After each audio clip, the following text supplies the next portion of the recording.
அஸ்ஸலாமலைக்கும் friends. இன்றைக்கி Ramzan சீரிஸோட episode 2 தான் பார்க்க போகிறோம். அதை பண்ணுறதுக்கு ஃபர்ஸ்ட் ஒரு பேனில் ஆயில் ஹீட் பண்ணிட்டு அதில் க்ரீன் சில்லி, கறி லீவ்ஸ் சாப் பண்ண ஆனியன் ஆட் பண்ணி நல்லா சாட்டே பண்ணிக்கோங்க. கூடவே தேவையான அளவுக்கு சால்ட் ஆட் பண்ணி நல்லா சாட்டே பண்ணிவிட்டு கூடவே ஜிஞ்சர் கார்லிக் பேஸ்ட்டு ஆட் பண்ணிக்கோங்க. இப்போ இது கூட பட்டாணி, துருவி வச்ச கேரட் அண்ட் தென் பொட்டேட்டோவை ஆட் பண்ணிக்கோங்க.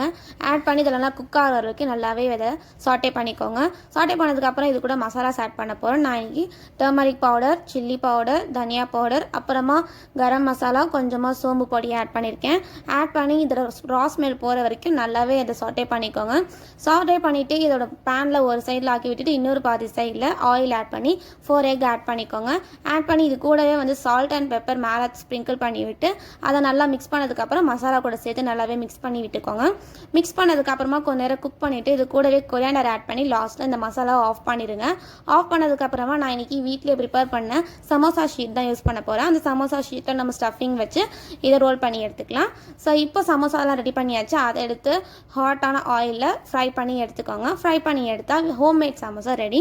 ஸோ நெக்ஸ்ட் வீடியோவில் ஹோம்மேட் சமோசா ஷீட் எப்படி பண்ணுறதுன்னு நான் அப்லோட் பண்ணுறேன். ஸோ இந்த ரெசிபியை ட்ரை பண்ணி பார்த்துட்டு உங்கள் ஃபீட்பேக்கை என்னோட கமெண்ட் பாக்ஸில் கமெண்ட் பண்ணுங்கள். நம்ம சேனலை சப்ஸ்கிரைப் பண்ணுங்கள். Thank you friends. தேங்க்ஸ் ஃபார் வாட்சிங்.